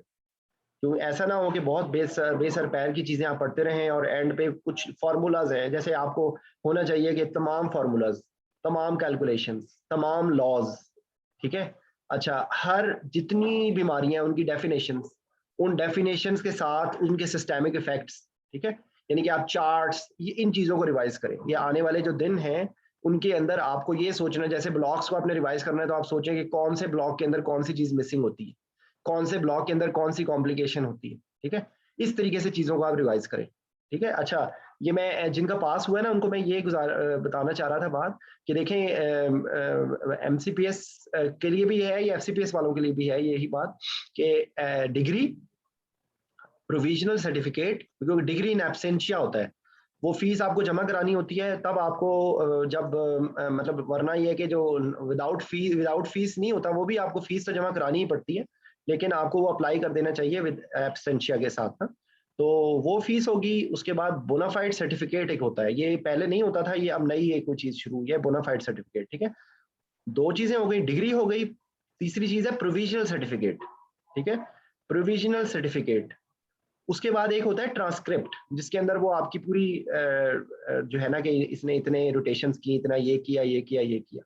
और एक आखिरी चीज होती है कि एमसीपीएस की डिग्री की ही वेरिफिकेशन होती है, वो खुद वेरीफाइड कॉपी करके देते हैं, तो वो इन अ डे और 2 आप अप्लाई कर दें, क्योंकि वो आपको किसी ना किसी वक्त किसी ना किसी जगह पे ज़रूरत होगी उसकी, तो वो आप एक ही दफ़ा में एक ही गो में वो सारी चीज़ें अप्लाई कर दें, क्योंकि जब एकदम से किसी की ज़रूरत होती है तो उस टाइम पे वो पेपर अवेलेबल नहीं होता, ठीक है। तो ये मेरा है मशवरा आपको। अच्छा, जो लोग मुल्क से बाहर जाना चाहते हैं या इसकी बेस पे कुछ करना चाहते हैं, तो ये बात मैंने पहले भी डिस्कस की थी, मैं आपको अभी भी बता रहा हूँ, एमसीपीएस की बेस पे मुल्क से बाहर जॉब नहीं कहीं भी मिलेगी, आपको कहीं भी नहीं मिलेगी, ठीक है। एमसीपीएस के 2 साल के बाद आप सऊदी अरब के अंदर एलिजिबल होते हैं एज स्पेशलिस्ट, और वो उसमें आगे कोई फ्यूचर नहीं है, डेड एंड है, क्योंकि you can never become a consultant, ठीक है। तो ये बात है। 2 साल से पहले अगर कोई आना चाहेगा तो उसको क्या करना होगा, उसके लिए तो सबसे बड़ी मुसीबत ये होगी कि उसको सऊदी कमीशन का जो एग्जाम है उसको जीपी का देना पड़ेगा, जीपी का एग्जाम देना पड़ेगा। वो तो itself is a big problem, वो इतना आसान नहीं है। वो सारा स्टेप 2 की तरह का मेडिसिन, सर्जरी, गायनी, पीडियाट्रिक्स, जो जीपीएस का एग्जाम होता है वो आपको देना पड़ेगा। तो वो 2 साल पहले तो आप कहीं आने के बारे में, सऊदी अरब तो गल्फ कंट्रीज में आने के बारे में सोचे ही ना। यूएई के अंदर जो है वो एमसीपीएस की बेस पे आप स्पेशलिस्ट नहीं बन सकते। आजकल सिर्फ एक वाहिद, हाँ एक मेरे दिमाग में आजकल एक वाहिद एक जगह है जहां पर एक रिसेंटली जॉब अपॉर्चुनिटी ओपन हुई है, वो कुवैत है। लेकिन वो कुवैत में भी कितने दिन तक वो लोगों को लेके जाएंगे। कुवैत में जॉब मिल सकती है, अगर कोई बहुत डेस्परेट है तो वो कुवैत में की जॉब के लिए अप्लाई कर सकता है। कुवैत में बहुत बेतहाशा पाकिस्तानी डॉक्टर्स गए हैं वहां पर, वो इस वक्त कोई इम्तहान वगैरह का कोई चक्कर नहीं है, वो लोग सबको भेड़ बकरियों की तरह लेके जा रहे हैं और अच्छी तनख्वाहें हैं। लेकिन फिर वही मैं आपको बात बता रहा हूँ कि आप जिस लेवल पे जाएंगे आप उस लेवल पे फॉरएवर रह जाएंगे, ठीक है। तो अगर आप अपने कैरियर में प्रोग्रेशन चाहते हैं और आप अंडर कंसल्टेंट नहीं काम करना चाहते, आप खुद कंसल्टेंट बनना चाहते हैं बाहर के मुल्क में, तो आप नहीं बन सकते अनलेस यू डू एफसीपीएस, ठीक है। तो एक और बात ये कि अगर कोई यूरोप जाना चाहता है तो वो उसके लिए भी बहुत सारे लोग इंटरनेशनल एग्जाम्स के बारे में मेरे से पूछ रहे हैं। कोई इंटरनेशनल एग्जाम आप नहीं दे सकते, ना ही देने का कोई फायदा है जिसने यूके जाना, क्योंकि होता यह है कि एग्जाम सेपरेट होता है, ट्रेनिंग सेपरेट होती है, ठीक है। तो जिसने जब तक वहां जाके काम नहीं किया, वहां जाके ट्रेनिंग नहीं की या ट्रेनिंग की इक्विवेलेंस नहीं ली, तो उसकी उस डिग्री का कोई फायदा नहीं है। या एमआरसीपी जिस तरह लोग करते हैं या एमआरसीएस करते हैं या इवन एफआरसीएस पास करते हैं, उसका कोई फायदा नहीं है अलग से, क्योंकि ट्रेनिंग या ट्रेनिंग की इक्विवेलेंस, ट्रेनिंग या ट्रेनिंग की इक्विवेलेंस। तो जो इंग्लैंड के अंदर या आयरलैंड के अंदर जो ट्रेनिंग होती है उसके लिए जो उसका सर्टिफिकेट मिलता है उसका नाम होता है CCST, certificate of completion of speciality training. और दूसरा एक पाथवे होता है जिसको कहते हैं इक्विवेलेंस का पाथवे, तो उसको कहते हैं CESR, certificate of equivalence of speciality registrar, something like that, ठीक है। तो अलग से इम्तहान पास करने का कोई फायदा नहीं है कि आप एफसीआई कर लें या आप ईडीए कर लें। अव्वल तो एमसीपीएस वाले नहीं कर सकते ईडीए। एमसीपीएस वालों को अगर एफसीआई भी करना है तो पहले उनको एमसीएआई पास करना पड़ेगा, जो कि यूजलेस है। अगर कोई एमसीपीएस की बेस पे कहीं जाना चाहता है तो उसका कोई नहीं है। जिसने पाकिस्तान के अंदर ग्रेजुएशन की है 2008 के बाद, उसका आयरलैंड का एंट्रेंस एग्जाम एग्जाम्प्ट है, ठीक है। उसका प्रेस जो एग्जाम है वो एग्जाम्प्टेड है। तो वो बगैर किसी और प्रोफेशनल एग्जाम के सिर्फ उनको आइल्ट्स करना है या ओईटी करना है, और उसकी बेस पे वो आयरिश मेडिकल काउंसिल की रजिस्ट्रेशन करके आयरलैंड जा सकते हैं। लेकिन वहां जाके वो क्या करेंगे, तालियां बजाएंगे, क्योंकि वहां पर कोई ट्रेनिंग नहीं है। आयरलैंड के अंदर नॉन आयरिश पे ट्रेनिंग पे पाबंदी है। इक्विवेलेंस का पाथवे है वहां पे भी। तो जो एमसीपीएस वाला बंदा अगर आयरलैंड चला जाते हैं, अक्सर लोग चले जाते हैं, ठीक है, बहुत सारे लोग गए हुए, वो वहां जाके इक्विवेलेंस के पाथवे के लिए स्ट्रगल करते हैं। उनको 7-8 साल लगते हैं रोटेशंस मुकम्मल करने में, ठीक है। और उसके बाद वो इक्विवेलेंस के तहत वो बन सकते हैं या वो पासपोर्ट ले सकते हैं। लेकिन जो इंग्लैंड है वहां का सिलसिला थोड़ा सा डिफरेंट है। इंग्लैंड के लिए आपको एंट्रेंस एग्जाम देना पड़ेगा। तो जिसने एमसीपीएस की बेस पे अगर कोई एफसीपीएस नहीं करना चाहता और इंग्लैंड जाना चाहता है, तो उसके लिए सबसे आसान रास्ता यह है कि वो ओईटी करे और प्लैब करे, ओईटी करे और प्लैब करे और इंग्लैंड चला जाए। इसमें काउंटर क्वेश्चन आजकल बहुत सारे लोगों को पता नहीं किसने ये बात बता दी है, एमटीआई प्रोग्राम है जी, एमटीआई प्रोग्राम है। तो लोग ये समझते हैं कि जिस तरह पाकिस्तान के अंदर हर बंदे को ट्रेनिंग मिल जाती है जो एक स्पेसिफिक क्राइटेरिया पे पूरा उतरता है। तो यूके के अंदर ऐसा नहीं होता। यूके के अंदर इंडिविजुअलाइज चीज होती है, वो आपकी असेसमेंट करते हैं, वो आपको एक सिस्टम में रखते हैं, तब आपको कहीं ट्रेनिंग मिलती है। ऐसे नहीं होता है कि आप जाएं और बोरिस जॉनसन आपको रिसीव करे, एमटीआई प्रोग्राम में रिसीव करे कि आपको ट्रेनिंग के लिए ले जाए, इस तरह नहीं होता। ठीक है, आपको पहले वहां की रजिस्ट्रेशन करवानी होती है। जिस तरीके से पाकिस्तान के अंदर पीएमडीसी है, और पीएमडीसी का इम्तहान रख दिया तो सारे लोग डंडा पकड़ के खड़े हो गए कि जी बड़ा जुल्म हो रहा है हमारे पे। हालांकि ये पाकिस्तान जैसे मुल्क में जहाँ पे इंतहा की बेईमानी है, वहां पर एक एक स्टैंडर्डाइज एग्जाम होना चाहिए। जो एनएलई हो रहा है that is apparently looking to be cruel act, लेकिन NLE is the correct way. हाँ, उसके अंदर इम्तहान कैसे लेना है, उसको कैसे कंडक्ट करना है, उसके अंदर लूप होल्स को कैसे करना है, ये एक अलग कहानी है, लेकिन एनएलई का इम्तहान होना बहुत जरूरी। पाकिस्तान के अंदर हर चौराहे पे, कराची की लैंग्वेज में चौराहे पे और हर चौक के ऊपर एक मेडिकल कॉलेज बन गया है। तो ये इतने डॉक्टर्स कहाँ जाएंगे? इनको स्टैंडर्डाइज करने का कोई तरीका होना चाहिए कि जिससे उनके अंदर से लोग फिल्टर हों। ठीक है, तो एनीवेज, तो जीएमसी की जो रजिस्ट्रेशन है उसके लिए सबसे सिंपल वे है कि आप ओईटी करें और प्लैब करें। दूसरा रास्ता अगर कोई कहे कि नहीं जी मैंने प्लैब नहीं करना, मैंने तो एनेस्थीसिया का इम्तहान देना है, वो उसको या तो उसके पास रास्ता है कि वो एमसीआई करे और एफसीआई करे, या वो प्राइमरी एफआरसीए दे। ठीक है, तो प्राइमरी एफआरसीए पास करना इंतहाई मुश्किल है, नामुमकिन मैं किसी को नहीं कहता हूँ, लेकिन अगर मैं मतलब लाइक है कि मैं आपको बता रहा हूँ कि primary FRCA is not an easy job. Primary FRCA is very very very difficult, क्योंकि उसमें बेसिक साइंसेज की इंतहा होती है। आप लोगों को इस दफा वाइवे में किसी ने पूछा था व्हीटस्टोन ब्रिज के बारे में, तो व्हीटस्टोन ब्रिज जो है वो तो एक चीज है, वहां पर तो वो हर चीज के अंदर जो उसकी बेसिक साइंस है ना वो आपको खंगाल लेते हैं, एंड इट्स वेरी डिफिकल्ट। ठीक है, लेकिन बहरहाल जो ऑप्शंस के रेफरेंस से आपको पता होना चाहिए कि जीएमसी की रजिस्ट्रेशन के लिए आपको ओईटी के साथ या आपने प्लैब करना होगा, या दूसरा एक और रास्ता है कि आप प्राइमरी एफआरसीए करें, या एक और रास्ता है कि पहले आप एमसीएआई पास करें, फिर आप एफसीएआई पास करें, और आप उसके बाद साथ ही ओईटी भी करें, और उसके बाद आप रजिस्ट्रेशन करें। तो इतना लंबा पाथवे से सबसे easiest pathway to go to UK after MCPS is to do OET and PLAB and get registration to GMC and go there. ये सबसे आसान तरीका है। ठीक है, तो MTI का प्रोग्राम के चक्रों में ना पड़ें, वो इट्स नॉट सो इजी, और वो उसमें अपने आप को मतलब लाइक है कि वो हर किसी को नहीं मिलेगी। वो तो बहुत कोई स्पेसिफाइड किस्म की जॉब्स होंगी जिनके अंदर वो ट्रेनिंग प्रोग्राम के तहत सिलेक्ट होंगे लोग और जाएंगे। ठीक है, और ये याद रखें कि इट्स नॉट सो इजी। ठीक है, हर काम को करने का एक तरीका होता है, और इंग्लैंड का सिस्टम इतना अजीबोगरीब है कि वो एक ही सफ में खड़े हो गए महमूद और अय्याज, ना कोई बंदा रहा ना कोई बंदा नवाज। तो वहाँ के सिस्टम के अंदर ना मतलब लाइक कि वो बहुत एक लंबा पाथवे होता है। ठीक है, तो जो है वो मैं भी अगर आज की तारीख में मेरे पास वहाँ की डिग्रीज हैं, मेरे पास इतने सालों का एक्सपीरियंस है, लेकिन अगर मैं वहाँ पे जाऊँगा तो मैं भी रजिस्ट्रार के तौर पे काम करूँगा। हाँ, ये है कि मेरे लिए वहाँ से आगे रजिस्ट्रार से आगे कंसल्टेंट बनने का रास्ता शायद रिलेटिवली आसान हो, लेकिन at the moment I will have to search for the job and work as a registrar again for an unspecified number of years. तो आप लोगों के लिए जिन्होंने एमसीपीएस किया है और वो अभी जाना चाहते हैं तो वो बुरा ऑप्शन नहीं है, लेकिन उसके अंदर आसान रास्ते को चुने, ना कि मुश्किल रास्ते को। ठीक है, और एमसीपी अभी आपने जो सवाल पूछा है हस्बैंड का, तो देखें एमसीपीएस की बेस पे सऊदी अरब में जॉब मिलना तकरीबन नियर टू इम्पॉसिबल है, बहुत मुश्किल है। मेजर सिटीज में तो बहुत ही मुश्किल है, प्राइवेट में गवर्नमेंट के इंस्टीट्यूट्स में क्योंकि देखें ना it's a demand supply ratio. ठीक है, एफसीपीएस जब उनको अवेलेबल होंगे तो एमसीपीएस क्यों लेके जाएंगे, मुझे बताएं। और एक्चुअली सऊदी अरब की रजिस्ट्रेशन के अंदर ना कैटेगरीज होती हैं, एक रेजिडेंट होता है, फिर रजिस्ट्रार होता है, फिर सीनियर रजिस्ट्रार होता है, फिर कंसल्टेंट होता है। ठीक है, तो पहले होता ये था कि हर स्पेशलिटी का जिसका कोई रिलेटिव एक्सपीरियंस होता था तो वो उस स्पेशलिटी का रजिस्ट्रार बन सकता था, रेजिडेंट बन सकता था। लेकिन अब इन्होंने कुछ साल पहले इन्होंने यूएई वाला सिस्टम कर दिया है कि anyone which does not have any postgraduate classification has to appear in GP exam. यानी कि वो सारे लोग, किसी का 10 साल का भी एनेस्थीसिया का एक्सपीरियंस है, लेकिन जब वो अप्लाई करेगा तो वो रेजिडेंट जीपी होगा।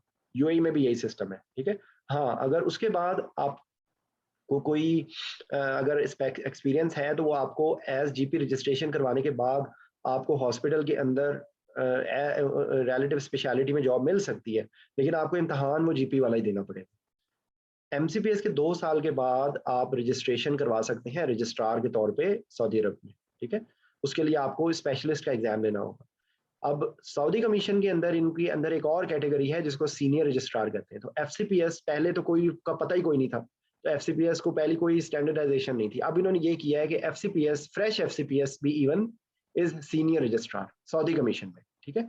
लेकिन क्योंकि मिनिस्ट्री ऑफ हेल्थ के अंदर कोई सीनियर रजिस्ट्रार की अलग से पोजीशन नहीं है, तो मिनिस्ट्री ऑफ हेल्थ के अंदर जिसने एमसीपीएस किया है 2 साल हो गए या जिसने एफसीपीएस किया है, वो दोनों ही अक्साई के तौर पे जाएंगे, जिनको स्पेशलिस्ट कहा जाता है, ठीक है। तो बेसिकली सीनियर रजिस्ट्रार और रजिस्ट्रार का कोई डिफरेंस नहीं है, तनख्वाह भी उनकी बराबर ही होगी उनके, बल्कि हो सकता है एमसीपीएस वालों को ज्यादा तनख्वाह मिल जाए क्योंकि उनकी कैलकुलेशन का सिस्टम ही अजीबोगरीब है, वो ईयर्स ऑफ एक्सपीरियंस से काउंट करते हैं। तो हो सकता है किसी ने अगर एमसीपीएस किया और उसको 10 साल हो गए तो उसको हो सकता है ज्यादा तनख्वाह मिले एज कम्पेयर टू जिस बंदे ने फ्रेश एफसीपीएस किया, क्योंकि उसके वो काउंट ही नहीं होंगे, उसका ईयर ही कोई नहीं होंगे, तो उसको फ्रेश के तौर पे काउंट करेंगे। तो इस तरह के लूप होल्स हैं सऊदी अरब के सिस्टम में ना।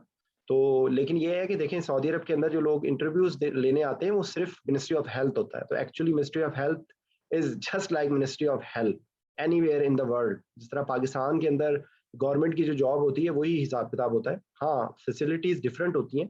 तो जो फैमिली वाले लोग हैं वो नहीं रह सकते 3-4 शहरों के अलावा, क्योंकि वो कहीं और जाएंगे। जिनके बच्चे हैं स्कूल गोइंग, सॉरी फैमिली ना मैं बोले, स्कूल गोइंग बच्चे वाले लोग जो हैं वो उन शहरों में नहीं रह सकते जहाँ पे स्कूल ना हो। तो स्कूल, अच्छे स्कूल जो हैं वो सिर्फ 3 शहरों में ही हैं, बाकी उससे एक सब स्टैंडर्ड स्कूल आपको इंडिविजुअली कहीं किसी शहर में हो सकता है हो, लेकिन वो 3 ही शहर हैं, वो दमाम, रियाद और जद्दा है, ठीक है ना। तो उसके अलावा मदीना में 1 या 2 स्कूल हैं, क़सीम एक जगह है वहाँ पे 1 या 2 स्कूल हैं, ताइफ में 1 या 2 स्कूल हैं, अबहा में है, लेकिन वो it's very difficult to live in periphery. हाँ, अच्छा जो छड़ा है या अभी न्यूली मैरिड हैं या जिनके बच्चे स्कूल गोइंग नहीं है, वो तो बल्कि छोटी जगह में जाएंगे तो उनको एक तरह से ज़्यादा फ़ायदा होगा कि उनको वहाँ पर सेविंग करने का ज़्यादा मौका मिलेगा। छोटी जगह होगी, इतनी एंटरटेनमेंट के पैसे ज़ाया करने के पैसे ही नहीं, जगह ही नहीं होगी, ठीक है। लेकिन प्रॉब्लम सिर्फ ये होती है कि किसी ने अगर पाकिस्तान जाना है, ट्रैवल करना है, तो उसको बहुत प्रॉब्लम होती है क्योंकि डायरेक्ट फ्लाइट सिर्फ 3-4 जगहों से है, दमाम से है, जद्दा से है, रियाद से है, मदीना से है, ठीक है। तो इसके अलावा अगर कहीं पे भी रहता है तो उसको पहले कनेक्टिंग फ्लाइट इन चारों में से किसी शहर की लेनी पड़ती है। वो उसमें ड्यूरेशन होता है, तो आप पता लगेगा कि आप आ रहे हैं सऊदी अरब से, लेकिन पता लग रहा है आप घर से निकले हैं और उसके 20 घंटे के बाद आप अपने शहर पहुंच रहे हैं। तो ये एक बहुत बड़ी प्रॉब्लम होती है। फिर जो वीज़ा सर्विसेज हैं वो मेन शहरों में होती हैं, वो सिर्फ रियाद और जद्दा में है। दमाम में कुछ लिमिटेड काम कर सकते हैं, वरना रियाद जद्दा का कोई कंपैरिजन नहीं है, ठीक है। तो ये बहुत सारी बारीक बातें हैं जो किसी ने भी अगर पूछनी हो तो एनीवन कैन कांटेक्ट मी। मैं तो 10 साल से यहाँ पे बैठा हुआ हूँ, तो मुझे पता है कि क्या हिसाब किताब है। बाकी पाकिस्तान में रहने के लिए मैं फिर फाइनल वर्ड यही बोल रहा हूँ, पाकिस्तान में रहने के लिए भाई एफसीपीएस की कोई रिप्लेसमेंट नहीं है। अगर आप लोग ये समझ रहे हैं कि अच्छा अभी इस टाइम पे बहुत सारे लोगों को, क्योंकि बहुत मोरल हाई है, मैंने नहीं कोई पाकिस्तान की डिग्री लेनी, मैंने नहीं कोई करना, मैंने तो फॉरेन एग्जाम देना है, तो खुदा के लिए जो जय है वो कोई अपने रिलीजियस बुक का दम पढ़ के फूंक देना, और हमारे जो मुस्लिम हैं वो सूरह फलक और सूरह नास का पढ़ के फूंक दें और औज़ुबिल्लाह पढ़ लें, ताकि वो शैतानी वसवसे जो आ रहे हैं वो दिमाग से निकल जाए। क्योंकि कोई इंटरनेशनल एग्जाम एफसीपीएस की रिप्लेसमेंट नहीं है। तो आपको चाहे जितना बुरा लगे ये यहाँ पे के सिस्टम में ट्रेनिंग करना, लेकिन आपको करनी पड़ेगी। और मैंने 4 एग्जाम्स मैंने पास किए हुए, लेकिन मैंने सऊदी कमीशन के अंदर मैंने रजिस्ट्रेशन जो में मैंने एफसीपीएस की बेस पे मैं कंसल्टेंट बना। एफसीपीएस के 5 साल के बाद you are eligible to become a consultant. मैंने सऊदी कमीशन के अंदर तो अपनी बाकी डिग्रीज को मैंने रजिस्टर भी नहीं करवाया हुआ। हाँ, वो मुझे बाकी डिग्रीज का मुझे बहुत फायदा होता है, नॉलेज, और आप लोगों के सामने मैं बोलने के काबिल हूँ नहीं डिग्रीज की वजह से वो, लेके और जो सीवी है मेरी, अच्छा आप सब लोगों को मैं ये कहूँगा कि आप सब लोग अपनी सीवी बनाएं। अच्छा, मैं एक किसी से रैंडमली पूछना चाहता हूँ कि आप लोगों ने अपनी सीवी बनाई हुई है, और आप लोगों ने अपनी सीवी बनाई हुई है तो किसकी सीवी के अंदर रेफरेंस, ईमानदारी से बताना है, सच बताना है कि किसकी सीवी में लिखा हुआ है reference will be furnish upon request. हाथ खड़े कर दें सिर्फ। किसी की सीवी में लिखा हुआ है references will be furnish upon request? नहीं सर, हमने तो नहीं लिखा हुआ। पक्की बात है? अगर नहीं हाँ लिखा सर, वाकई सर सीरियसली, सबूत है तो भेज दूं? नहीं सबूत ना, तो आर यू श्योर? क्योंकि अगर अगर क्या? अगर अगर नहीं लिखा हुआ ना तो ये बहुत खुशकिस्मती है, क्योंकि मैंने डॉक्टर्स की सीवी देखी है और मैं अपना सर जोर से मेरा पीटने को दिल करता है कि डॉक्टर्स की सीवी में लिखा हुआ होता है references will be furnish upon request, वो लिखा होता है। और मुझे अफसोस होता है कि ये ना प्लम्बर्स की सीवी आए ना, कोई टेक्नीशियंस की सीवी आए, कोई नायब कासिद के लिए सीवी आए, उनके अंदर ये चीज लिखी हुई बनती है, लेकिन एक डॉक्टर की सीवी के अंदर ये लिखा हुआ हो कि references will be furnish upon request, तो दिस इज अ शेम। लेकिन होता है ऐसा, मैंने बहुत सारे डॉक्टर्स की सीवी देखी। तो आप लोग अपनी सीवी बनाएं, ठीक है? जिसने भी इसमें हेल्प चाहिए, मैं तो हर उसमें भी हेल्प के लिए मैं हाजिर हूँ, ठीक है? तो सीवी अपनी बनाएं। और एक और मेरा, मैं वो बताने ये लगा था आपको बात, कि मुझे ये जो जॉब जहाँ पे मैं अभी करंटली काम कर रहा हूँ, ये मुझे लिंक्डइन के थ्रू रब्ता किया गया था। इस हॉस्पिटल में मैं किसी को भी नहीं जानता था, और लिंक्डइन का प्रोफाइल मैंने बनाया हुआ था। लिंक्डइन के प्रोफाइल से यहाँ के एचआर ने मेरे से रब्ता किया। तो लिंक्डइन का प्रोफाइल बनाए आप लोग, ठीक है? लिंक्डइन के प्रोफाइल से अभी मुझे एक और जगह से भी जॉब ऑफर आई है, ठीक है? सर ये तो अमेरिकन कंपनी है ना लिंक्डइन? पता नहीं कहाँ की कंपनी है, मुझे नहीं पता, लेकिन बहरहाल लिंक्डइन के अंदर क्योंकि मैंने प्रोफाइल बनाई है उसमें। हाँ, तो ये बात। और दूसरी बात ये है कि आप सब लोग एंजॉय करें, ये बहुत बड़ी खुशी का मौका है। और जो है ना, इंशाल्लाह मेरी तबीयत थोड़ी बेहतर हो तो पढ़ाई की चीजें दोबारा से रिज्यूम करेंगे। जो लोग हैं जो FCPS पार्ट 1 वाले हैं, प्रैक्टिस शुरू करनी चाहिए। आई एम सॉरी, प्रैक्टिस शुरू करनी चाहिए कोई पार्ट टाइम में? प्रैक्टिस करनी चाहिए, बिल्कुल करनी चाहिए। ये तो आइसोलेटेड मसला है। जॉब, अच्छा एक और भी मैं बात बता दूं बात, नहीं सर एक्चुअली होता है कि फिर पढ़ाई परफेक्ट हो जाती है। सुन ले बात, जॉब कंटिन्यूटी के बगैर आपको इंटरनेशनल किसी भी मेडिकल काउंसिल की रजिस्ट्रेशन नहीं मिलेगी, ठीक है?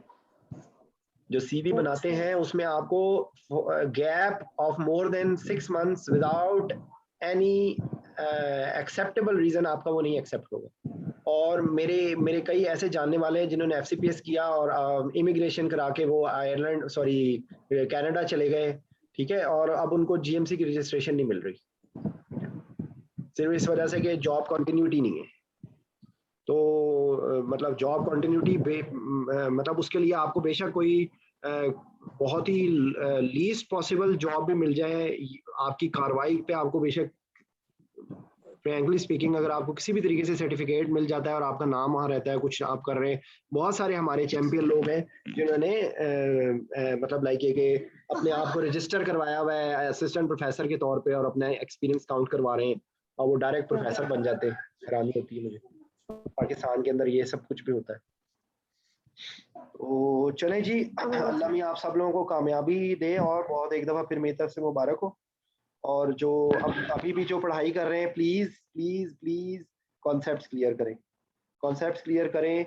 मैं जूनियर्स को ये मुखातिब करने का मकसद सिर्फ मेरा यही था कि जो है मैं इस बात को मैं आप लोगों को मैसेज दे दूं कि ये लोग पास हो चुके हैं और इन लोगों का ये एक्सपीरियंस रहा है। तो वाइवा इतना आसान नहीं होता, इसलिए आसान नहीं होता क्योंकि आपको अपने आप को एक्सपोज करना पड़ता है, ठीक है? जंगल में मोर नाचा किसने देखा, आप कोने में खुदरे में बैठे हुए लाइब्रेरी के अंदर किताबों के घोटे मार रहे हैं, रट्टे मार रहे हैं, उससे वाइवा नहीं पास होता। याद रखें बात, वाइवे के अंदर आपकी बॉडी लैंग्वेज, आपकी जिसको कहते हैं ना कि उसको मेरी शक्ल पसंद नहीं आई, वो हकीकत है कि कई लोगों की बॉडी लैंग्वेज उनको फेल करा देती है। बॉडी लैंग्वेज से पता चल जाता है कि ये बंदे को, इस बंदे की मतलब लाइक है कि ये नहीं पास होने वाला, ठीक है?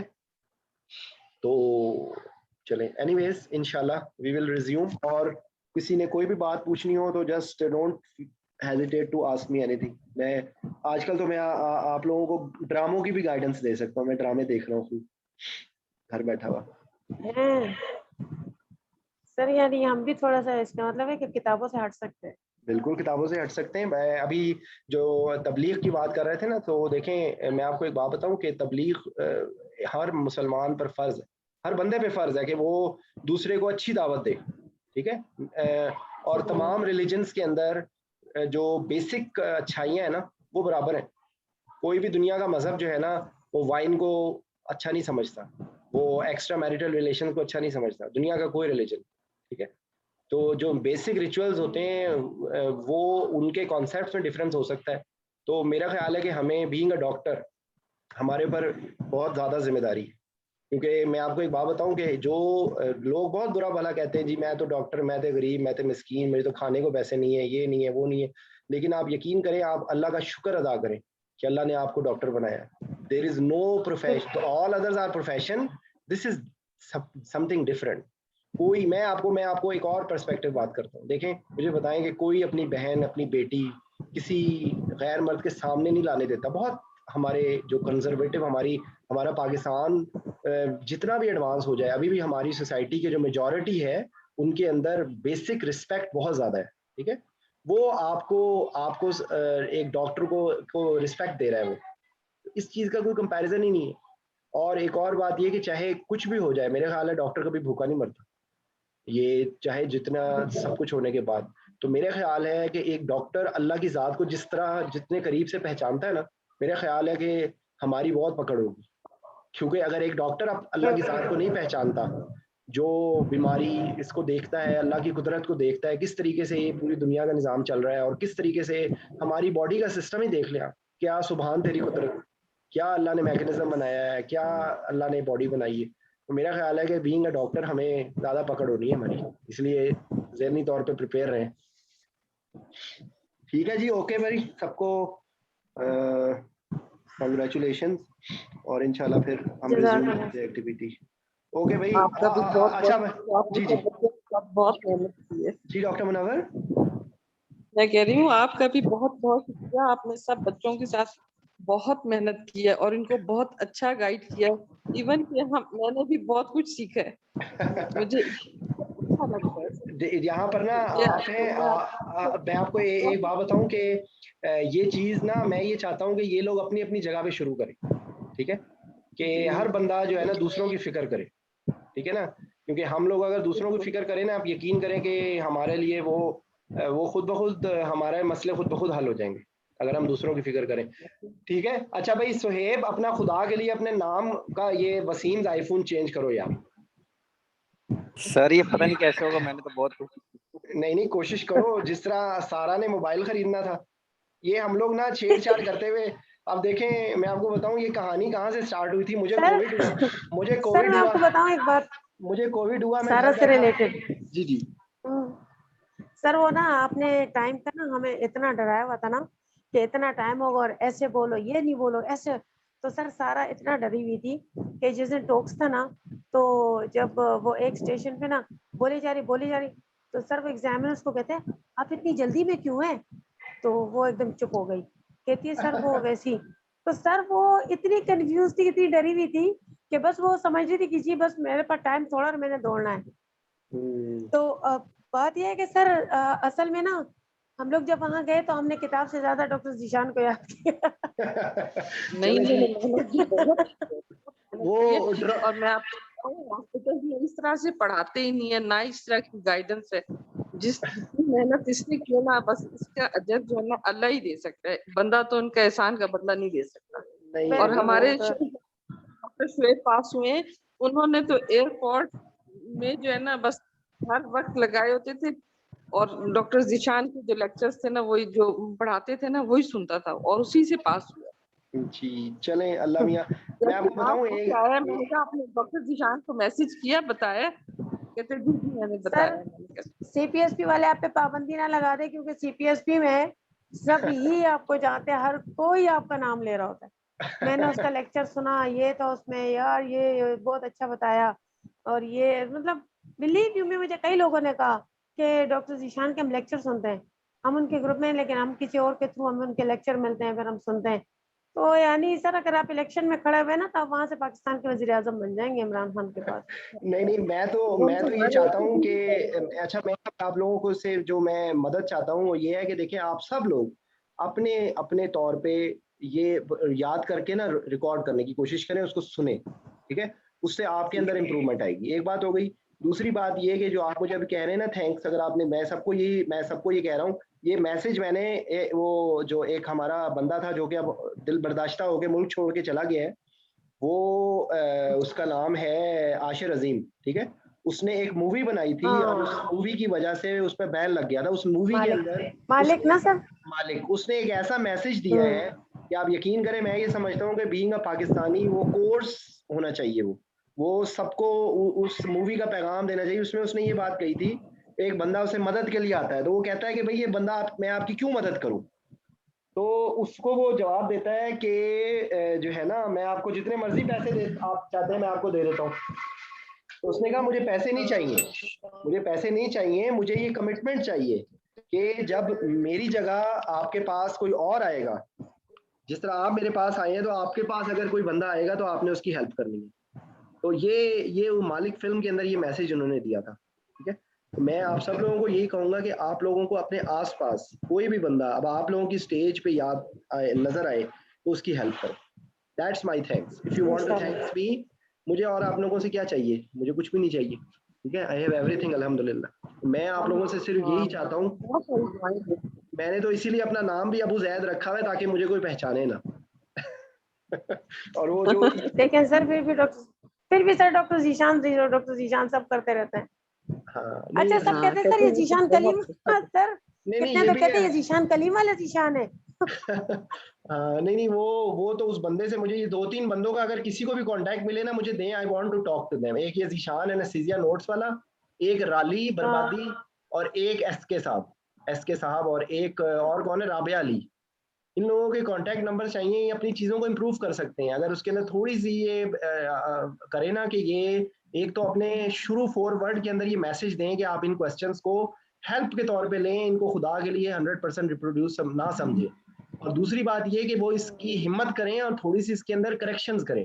जो बाकी ऑप्शंस हैं वो अगर उनके पास नहीं है तो उनसे मिलते जुलते अप्रोप्रिएट पूरे क्वेश्चन को एक क्वेश्चन की शक्ल में बना कर दे, तो फिर इनका फायदा है। और साथ इसके एक्सप्लेनेशन लिखे, और मेक श्योर करें कि उनकी किताब में कोई प्रिंटेड ना हो गलत क्वेश्चन। ये कम कर दें, मैं कहता हूँ 100 उसको स्क्रीन करके अगर 500 क्वेश्चंस के बजाय वो 100 क्वेश्चंस कर देना जो कि कंफर्म्ड हो, जो कि वो कम से कम उसमें जो थ्योरी वो दे रहे हैं वो गलत नहीं है, फिर तो उसका बहुत फायदा होगा। लेकिन अदरवाइज आप इसको ब्लाइंडली फॉलो कर रहे हैं तो उसके अंदर क्वेश्चंस का नुकसान ज्यादा है। मेरे जमाने में ना, जब मैंने एफसीपीएस किया था, डॉक्टर मुनव्वर, शायद आपको याद हो, एक किताब होती थी उसका नाम था मुराद, तो उस मनहूस का मैंने नाम नामुराद रखा हुआ था। ठीक है, आप यकीन करें, मैंने पढ़ा, हम लोगों के वक्त एक फर्क था सिर्फ कि उस जमाने में ये एक सेम पेपर नहीं होता था, पेपर ए जो एक सेम होता है ना, वो नहीं होता था। दोनों पेपर्स में मतलब जाए कि वो हमारे में एनेस्थीसिया की बेस्ड ही जो सब्जेक्ट्स बनते थे ना, हमारे में मेरे ख्याल से डर्माटोलॉजी और इस किस्म की चीजें नहीं आती थी। ठीक है, लेकिन अब तो इन लोगों को सब चीजें, एम्ब्रियोलॉजी भी आती है, ये सारा कुछ आता है। लेकिन मैंने डॉक्टर कॉल से ये तरीका सीखा था, क्योंकि मैं खुशकिस्मती थी कि मैंने डॉक्टर कॉल से पढ़ा था और उन्होंने ये तरीका बताया था। उनका ये जुमला मेरे कानों में अभी तक गूंजता है कि if you read a page and you are able to make a question out of the page, then only then you can say that you know the subject. If you read a page and you are able to make a question out of it, then only you can say that you know the subject. एक बात। दूसरा उनका ये तरीकाकार था कि वो ये कहते थे कि कार्ड्स बनाओ, वो कार्ड्स की फॉर्म में आप उस चीज को, कार्ड्स कह लें, वो तो कार्ड्स कहते थे, लेकिन आप उसको इस तरह कर सकते हैं कि आप अपने कुछ शॉर्ट फॉर्म में अपने नोट्स बना के, या एक आर्टिकल अगर आप पढ़ना चाहते हैं या कोई भी चीज, तो आप उसको पेज की फॉर्म में प्रिंट आउट, क्योंकि किताब आपकी पकड़ी जाएगी, किताब आपकी नोटिस हो जाएगी, किताब से आप नहीं पढ़ पाएंगे। लेकिन अगर एक सफ़े पे आपने कुछ थोड़ी सी बातें लिखी हैं या कोई थोड़ी सी पॉइंट्स हैं, तो आप वो आपके लिए पढ़ना आसान होगा। जैसे अगर कोई बंदा एक आर्टिकल डेली ले जाए, वो उसके सुबह से लेके शाम तक केस के दरमियान में वो इस थोड़ा बहुत भी उसको देख ले, तो उसको कुछ नहीं तो उसकी हेडिंग्स पता चल जाएंगी। जो केस करवा रहा है उसी को ही पढ़ लेना, अगर उसी के रिलेटेड आप एनेस्थीसिया देख लें, उसी से रिलेटेड आप सारी प्रॉब्लम्स को देख लें, सवाल पूछें, इंटरनेट का कनेक्शन आपके पास अच्छा हो। क्योंकि देखिए, कोई मुझे ये कहते हैं जी हमारी ड्यूटी, भाई ड्यूटी में कौन बंदा है जो मोबाइल नहीं सुनता? I don't believe it. अब मतलब मुझे पाकिस्तान के हॉस्पिटल में लोग, गवर्नमेंट हॉस्पिटल में काम करने वाले लोग जब मुझे ये कहते हैं ना, मैं इमरजेंसी ड्यूटी में था, मैं तो फोन नहीं सुन सकता, दिस इज नॉट फेयर। कौन बंदा है जो मोबाइल नहीं यूज करता? ठीक है, तो अगर मोबाइल के ऊपर सोशल ग्रुप पे सारी चीजें चल रही हैं, तो आप एनेस्थीसिया को भी चलाएं। ठीक है ना, आप मेरी जगह पे सो जाओ। तो ये बातें थी सारी जो इस टॉपिक से रिलेटेड भी। वैसे आपको कोई भी बात पूछनी हो, यू आर वेलकम। ठीक है, तो इंशाल्लाह फिर बात होती है, ठीक है। और अच्छा एक और बात ये कि तमाम आप अपने अपने आसपास के जो रेजिडेंट्स हैं, सीनियर जूनियर जो हमारे ग्रुप में नहीं एडेड, उनको आप बताएं और उनको उनके नंबर्स ऐड करवाएं ताकि इन सबको फायदा हो। और खास तौर पे जो इम्तहान देने वाले लोग हैं उनको प्लीज बताएं, शर्माएं नहीं, डरे नहीं कि वो आपको डंडा मारेगा, उस तक आप ये पैगाम दें कि पढ़ाई का ये तरीका है, शर्माए नहीं। आप उनको कहें कि देखें सर हम लोगों ने अभी ये किया है और हम लोगों को ये बात समझ आई है, उससे पूछें कि ये जिस दिन आपका रिटर्न है उस दिन आपसे वाइवा लिया जाए। ये मैसेज सबको मैं पहचानना चाहता हूँ कि जिस दिन आपका रिटर्न हो उस दिन आपसे कोई वाइवा ले और आपका वाइवा फेल ना हो। अगर आप उस दिन रिटर्न देने जाएंगे ऐसी तैयारी के साथ कि उसी दिन आपका वाइवा ले और आपका वाइवा फेल ना हो, I can challenge you that उस दिन आपका रिटर्न भी फेल नहीं होगा। लेकिन अगर आपका उस दिन वाइवा लिया जाए और आपका वाइवा फेल है तो आपको मैं बताऊं कि देयर इज अ चांस कि आप पास हो जाएंगे, देयर इज अ चांस कि यू विल नॉट पास, ठीक है। तो इसलिए आप अपने आप को प्रिपेयर ही ऐसा करें कि जिस दिन जिसका इम्तहान हो उस दिन आप अपनी ऐसी पढ़ाई, जो भी टॉपिक पढ़ें उसको ऐसे तरीके से पढ़ें कि वो आपको फ्रॉम ऑल द एस्पेक्ट्स आपको कवर हो, ठीक है। ओके जी, अस्सलाम वालेकुम। वालेकुम अस्सलाम।